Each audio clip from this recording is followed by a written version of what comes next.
ఇప్పుడు ఎలా మనం థర్డ్ ఇయర్కి సంబంధించి 6th సెమిస్టర్లో 7th పేపర్ చూద్దాం సారి. ఈ టాపిక్ సంబంధించి 6th సెమిస్టర్ ఆధునిక ఐరోపా చరిత్ర, history of modern Europe. History of modern Europe, ఆధునిక ఐరోపా చరిత్ర.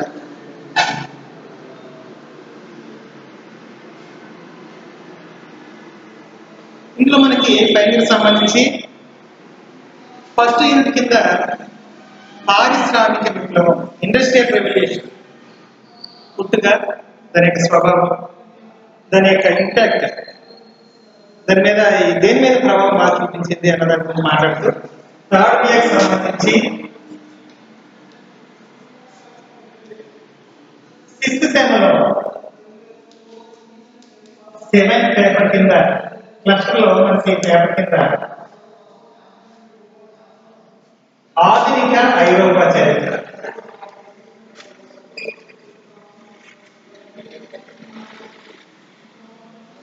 ఆధునిక ఐరోపా చరిత్ర.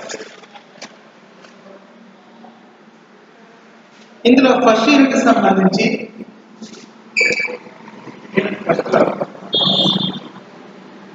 పారిశ్రామిక విప్లవం,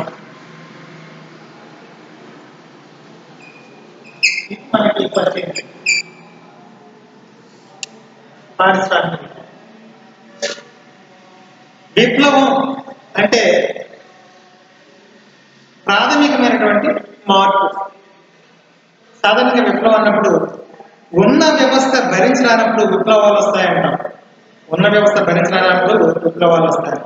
అయితే ఈ విప్లవం అనే పదాన్ని మొట్టమొదటిసారిగా యూరోపియన్స్ లో రాజకీయ విప్లవం, దౌత్య విప్లవం, సాంఘిక విప్లవం, పారిశ్రామిక విప్లవం అంటే రకరకాల పదాలకి మనం విప్లవం అనే పదాన్ని మనం ఉపయోగిస్తూ ఉంటాం.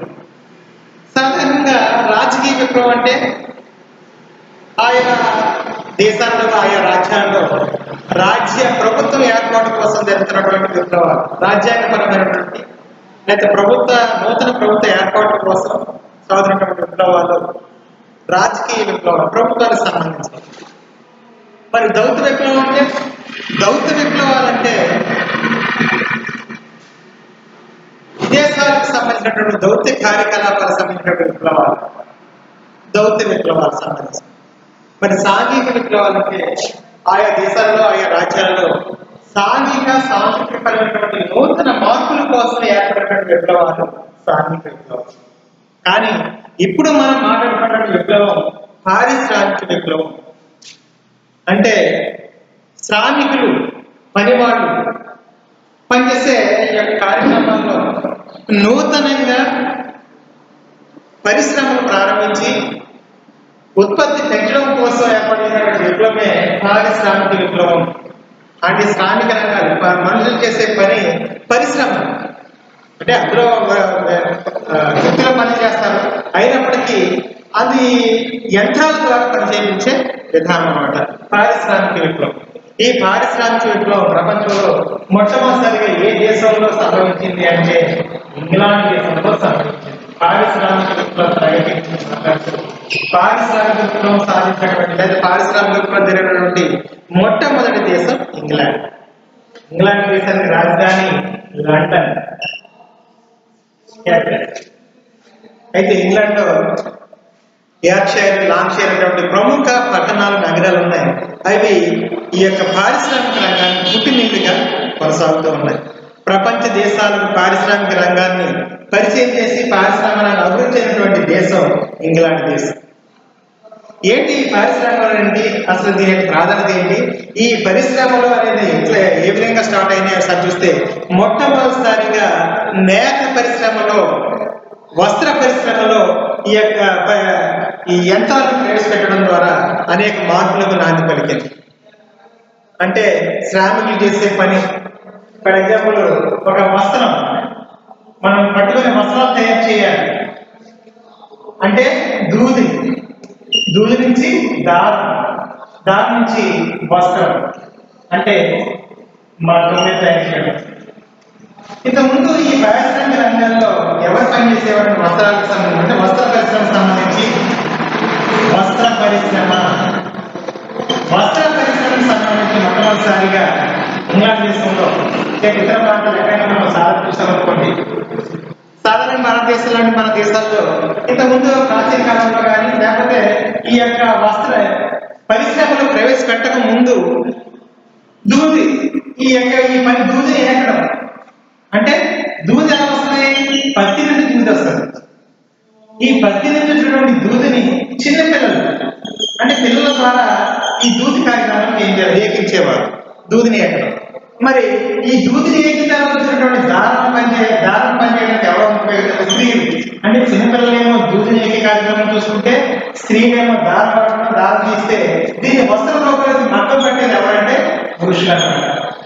ఈ విధంగా ఈ పరిశ్రమలో యంత్రాలు ప్రవేశపెట్టక ముందు వస్త్ర పరిశ్రమ అనే వస్త్ర రంగం గురించి మనం మాట్లాడుతున్నప్పుడు చిన్నపిల్లలు, స్త్రీలు, పురుషులు రకరకాల కార్యక్రమాలు కొనసాగిస్తూ చివరికి వస్త్రాలు తయారు చేసేవారు.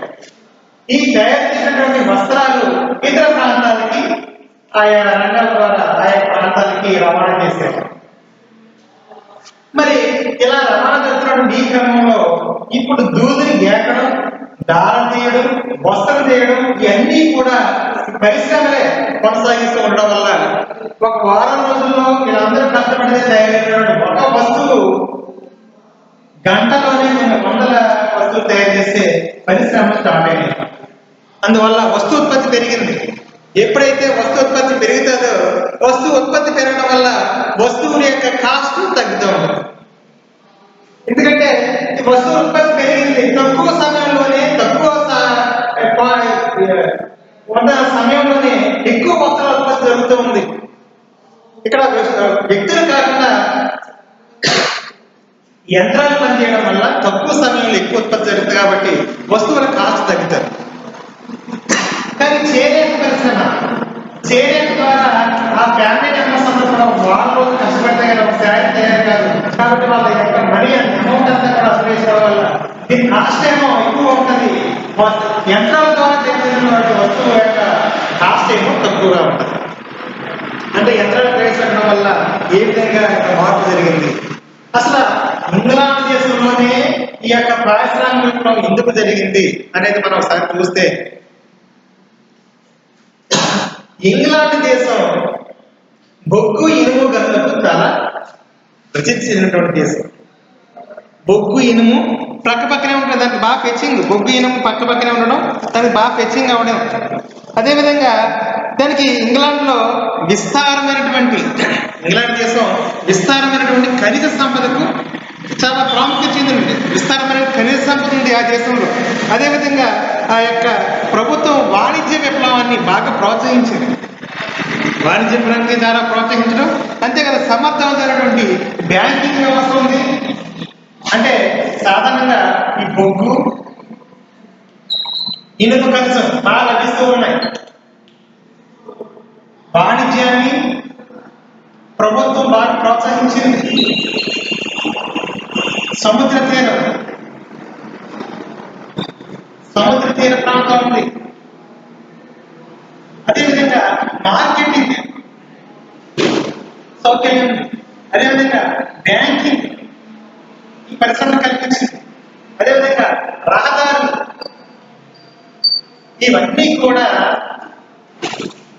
పారిశ్రామిక ఇంగ్లాండ్ దేశంలో అభివృద్ధి చెందడానికి బాగా ఉపయోగపడ్డాయి.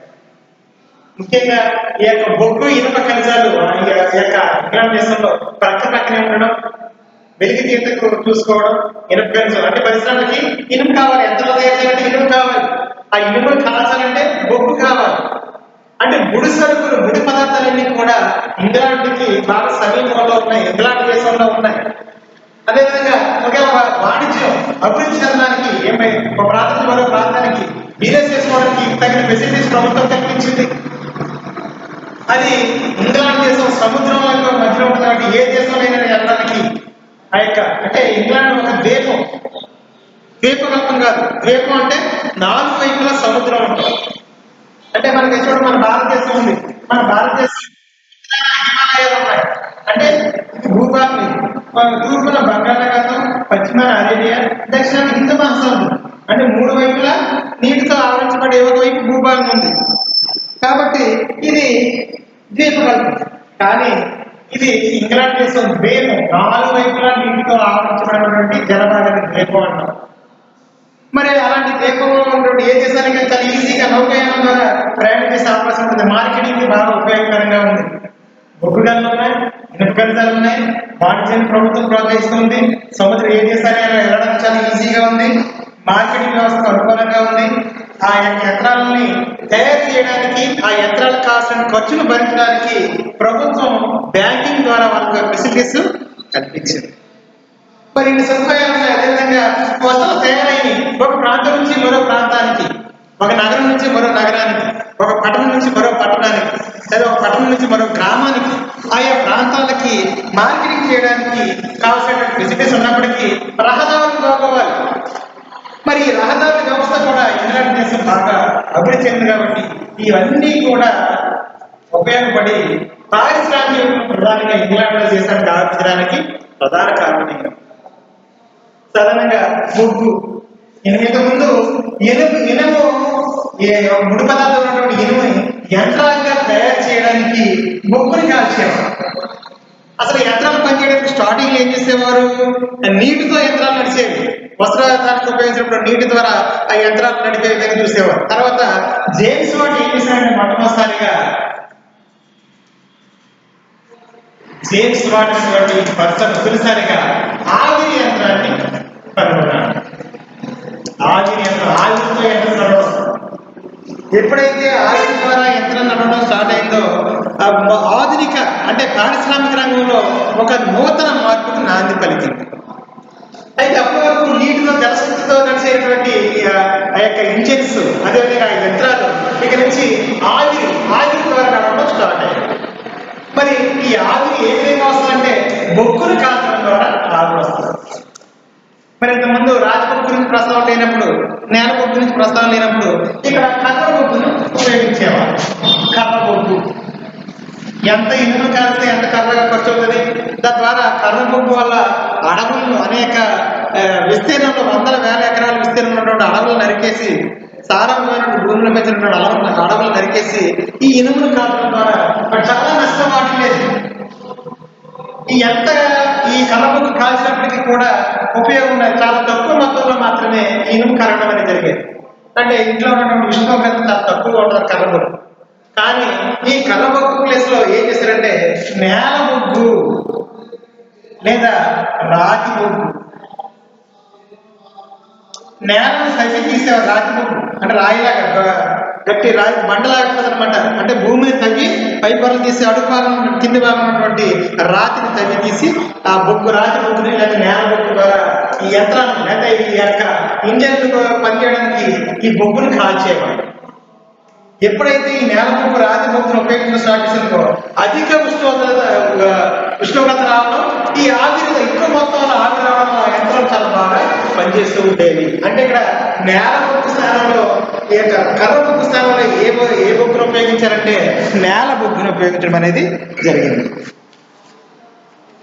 అయితే ఒకసారి చూద్దాం నేల బొగ్గు లేదా ఈ రాతి బొగ్గు గురించి ప్రస్తావన వచ్చినప్పుడు మొట్టమొదటిసారిగా నేలను తవ్వి బొగ్గును బయటకు తీయాలి. మరి నేల తవ్వడం స్టార్టింగ్ అంటే మొదటి రోజుల్లో ఏదో కొద్ది ప్రాంతంలో పైభాగంలో నేల తవ్వేసి ఆ కొద్ది తగ్గినటువంటి ఆ బొగ్గును ఉపయోగించేవారు. మరి బొగ్గు ఎక్కువ లోతుకి తవ్వే కొలది భూమిలోకి కిందికి వెళ్ళే కొద్ది ఉష్ణోగ్రత పెరుగుతూ ఉంటుంది. ఇలాంటి సమయంలో కింద అనేక విధాలైనటువంటి ఈ బొగ్గులో ఫాస్ఫరస్ కలిసి ఉండడం వల్ల అనేక ప్రమాదాలు సంభవించే అవకాశం కూడా ఉంటుంది. ఇలాంటి సందర్భంలో ఏం జరిగింది? ఈ యొక్క నేల బొగ్గును తీసే క్రమంలో మొట్టమొదటిసారిగా ఈ నేల బొగ్గును తవ్వి తీయడానికి తొలిసారిగా ఈ యొక్క పరిశ్రమలు కానీ ఈ యొక్క యంత్రాలు కానీ హంఫ్రీ డేవిడ్ అనేటువంటి పర్సన్ తొలిసారిగా సేఫ్టీ ల్యాంప్ తగ్గినాడు.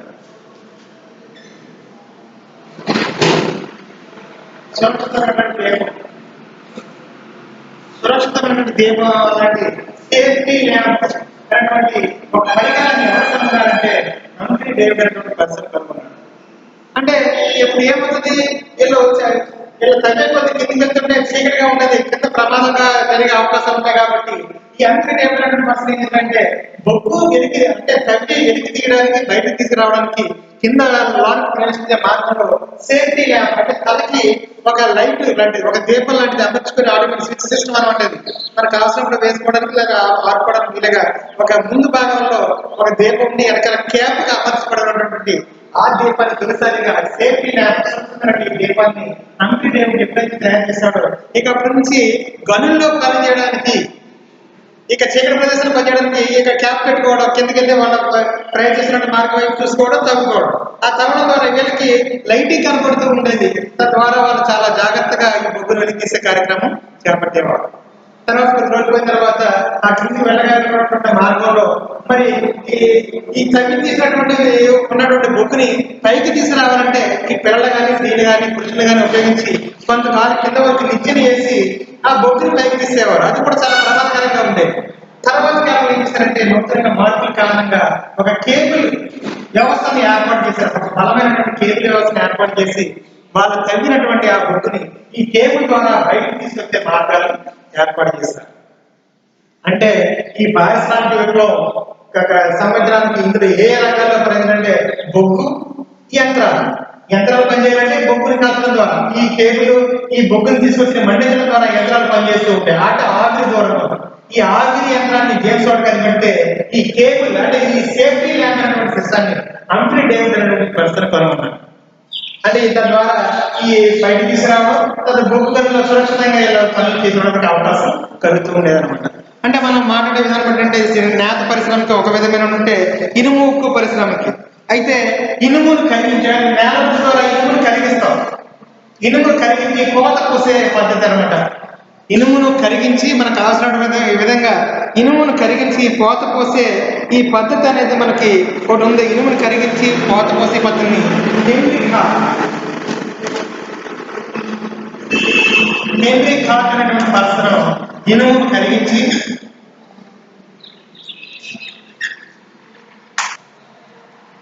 కరిగించి కోత పోసే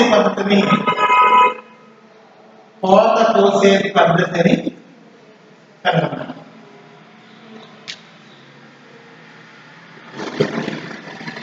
ఇనుముంది ఆ కావాల్సిన మనం పలానా యంత్రం పలానా విధంగా మనకు కావాల్సిన అనుకూలంగా కావాలి అనుకున్నప్పుడు ఆ ఏ విధంగా కావాలో ఆ విధంగా ఇనుమును కరిగించి కోత పోసే కావాల్సిన విధంగా కోత పోసే పద్ధతిని హెన్రీ హార్ట్ అనే పర్సన్ కనుగొనడం. తద్వారా ఇనుమును కోత పోసే పద్ధతి కనుగొనడం ద్వారా మనకు కావాల్సిన విధానం బొగ్గు వెలుడి తీయడానికి హంఫ్రీ డేవిడ్ ఏ విధంగా అయితే సేఫ్టీ ల్యాంప్ కనుగొన్నాడో అదేవిధంగా జేమ్స్ వాట్ ఏమో ఆవిరి యంత్రాన్ని కనుగొన్నాడు.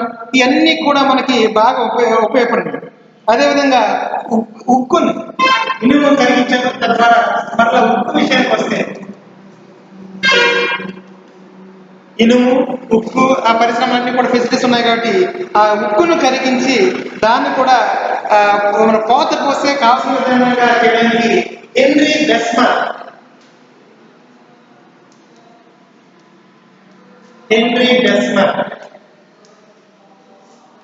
హెన్రీ హార్ట్ ఏమో ఇనుముని కరిగించి కోత పోసే పద్ధతి కనుకుంటే ఉక్కుని కరిగించి కోత పోసే పద్ధతిని హెన్రీ బెస్మర్ కనుగొన్నాడు. అంటే మనకి ఇనుమును ఉక్కును కరిగించడానికి బొగ్గు ఏ విధంగా ఉపయోగపడుతుంది, తద్వారా ఈ బొగ్గును కాల్చడం ద్వారా ఇనుమును అదేవిధంగా ఉక్కును కరిగించి రకరకాల విధంగా మనకి కోత పోసే పద్ధతులు మొదలైనవి మనకి పారిశ్రామిక రంగంలో బాగా ఉపయోగపడ్డాయి.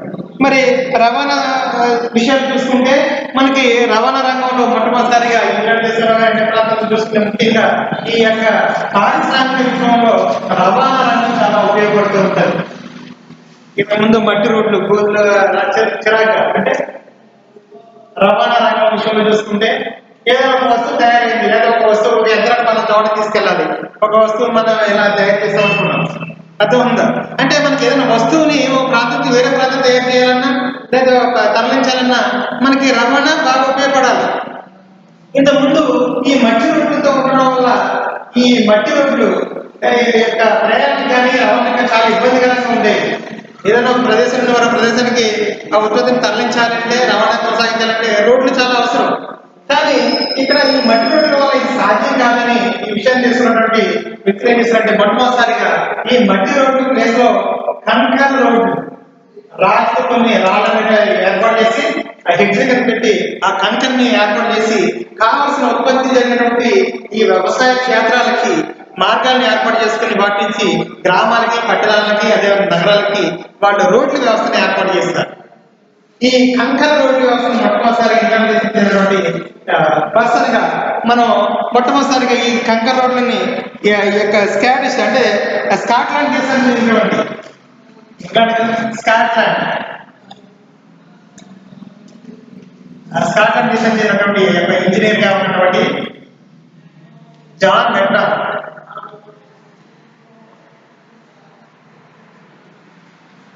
జాన్ మెక్నార్ అనేటువంటి స్కాట్లాండ్ దేశం చెందినటువంటి ఇంజనీర్ గా ఉన్నటువంటి జాన్ మెక్నార్ కంకర రోడ్ల వ్యవస్థను ప్రవేశించారు. ఎప్పుడైతే ఈ కంకర రోడ్లు యొక్క వ్యవస్థలో అంటే ఈ మట్టి రోడ్ల స్థానంలో ఈ జిగురు రోడ్ల స్థానంలో లేకపోతే బురదగా ఉన్నటువంటి నేల స్థానంలో కంకర రోడ్లను ఎప్పుడైతే ఏర్పాటు చేయడం జరిగిందో ట్రాన్స్పోర్ట్ చాలా ఈజీ అయింది. అందువల్ల ఉత్పత్తి చాలా ఫాస్ట్ గా కొనసాగుతూ ఉంటూ ఉండేదన్నమాట. ఈ విధంగా మనకి ఈ యొక్క పారిశ్రామిక విప్లవంలో మొట్టమొదటిగా ఎన్నో మార్పులకు నాందైంది. అదేవిధంగా వార్తాపత్రికల విషయాల్లో మనం గమనిస్తే టెలిఫోన్ టెలిగ్రాఫ్లు మొట్టమొదటిసారిగా టెలిఫోన్ అదేవిధంగా telegraph telephone Graham bell Alexander Graham bell అనేటువంటి పర్సన్ టెలిఫోన్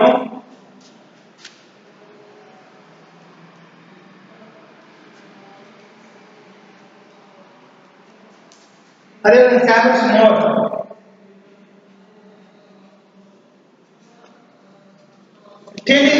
టెలిగ్రాఫ్ కనుగొనడం ద్వారా అనేక నూతన మార్పులకు నాంది పలికిందిగా మనం చెప్పవచ్చు. అదేవిధంగా మనకి పారిశ్రామిక రంగంలో అనేక మార్పులకు కారణమవడానికి ఈ వార్తా సౌకర్యాలు ఏమి, నేత పరిశ్రమలో ప్రవేశపెట్టినటువంటి విషయాలు అయితేనేమి, అదేవిధంగా మనకి ఇలా బొగ్గు పరిశ్రమల్లో కానీ ఈ యొక్క ఆవిరి యంత్రం ద్వారా ప్రవేశించినటువంటి రంగాలన్నీ కూడా పారిశ్రామికలో అభివృద్ధి చెందడానికి బాగా ఉపయోగపడిందని మనం చెప్పవచ్చు.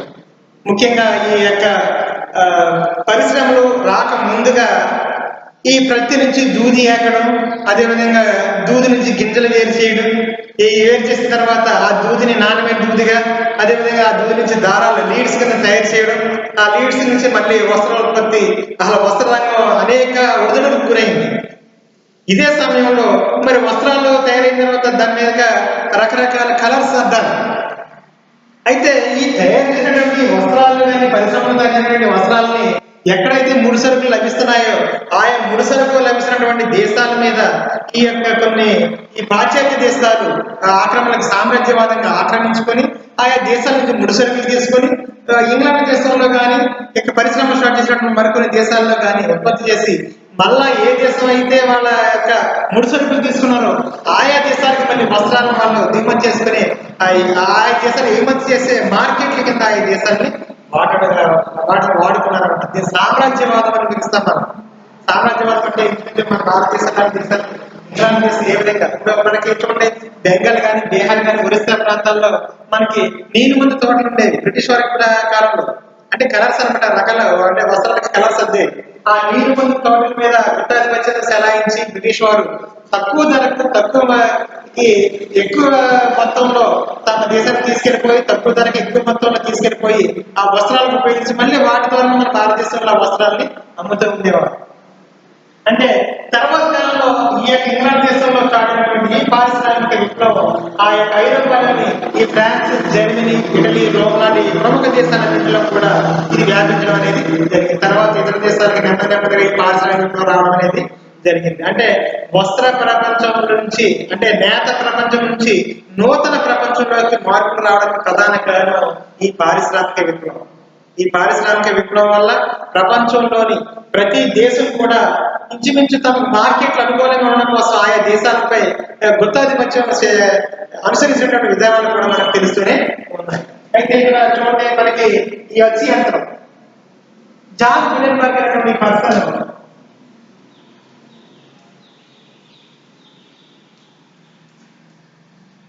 జాన్ గుటెన్బర్గ్ జర్మనీ దేశించినటువంటి ఈ పరిశ్రమ తొలిసారిగా అచ్చు యంత్రాన్ని ఉపయోగించారు.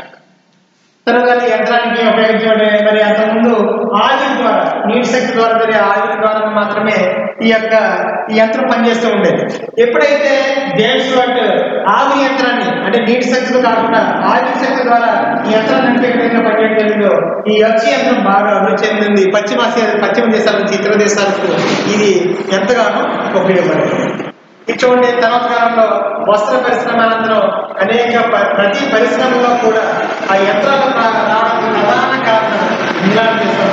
అంటే వస్త్ర ప్రపంచానికి పుట్టినెల్లి ఇంగ్లాండ్ అంటారు. అంటే పారిశ్రామిక రంగం ఉద్భవించింది ఎక్కడంటే ఇంగ్లాండ్ దేశం. మరి ఆ రోజుల్లో మరి ఇనుము గురించి, ఉప్పు గురించి ఈ చాలా సందర్భంగా మనం అనేక విషయాలు మాట్లాడుతూ ఉంటాం.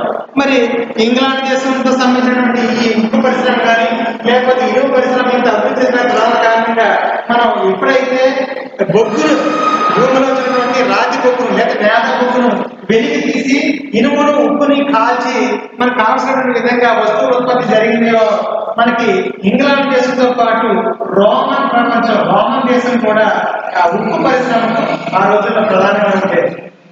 ఎందుకంటే ఆ రోజు కట్టడాల గుమ్మటాల రూపంలో కానీ అద్భుతమైన కట్టడాలు కానీ ఈ యొక్క ఫిక్స్ రూపంలో ఉన్నటువంటి అద్భుతమైనటువంటి కట్టడాలన్నీ కూడా ఉక్కుతో నిర్మితమైనవి.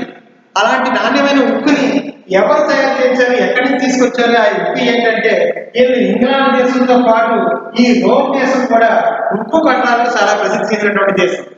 అలాంటి ఉక్కుని ఈ యొక్క ఇనుముని కాల్చి ఈ పరిశ్రమలో ఉపయోగించడానికి ప్రధాన కారణం ఏంటంటే వాళ్ళ ఆ రోజుల్లో నూతన మార్పులు, అంటే వ్యవసాయ రంగంలో కానీ వస్త్ర రంగంలో కానీ నూతన మార్పులు ప్రవేశపెట్టి ఆ యొక్క నీటి, అంటే జల శక్తి ద్వారా నడిచే యంత్రం నుంచి ఆవిరి ద్వారా, అంటే ఇప్పుడు ఫర్ ఎగ్జాంపుల్ మనకి ఆ జేమ్స్ వాట్ అనేటువంటి పర్సన్ ఆవిరి యంత్రాన్ని కనుగొన్నాడు.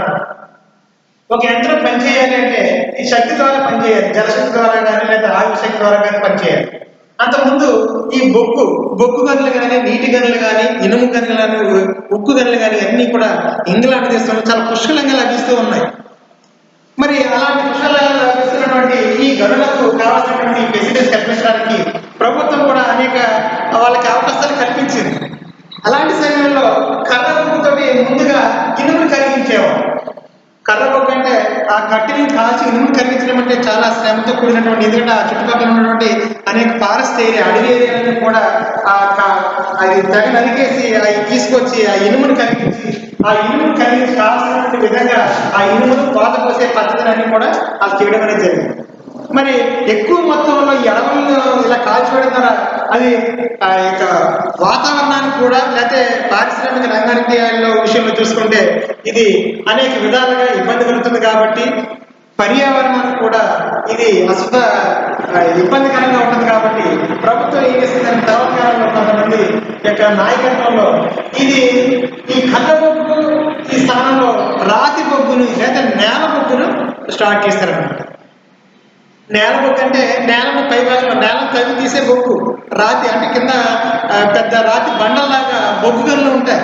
అవి ఇంగ్లాండ్ దేశంలో చాలా పుష్కలంగా ఉన్నాయి.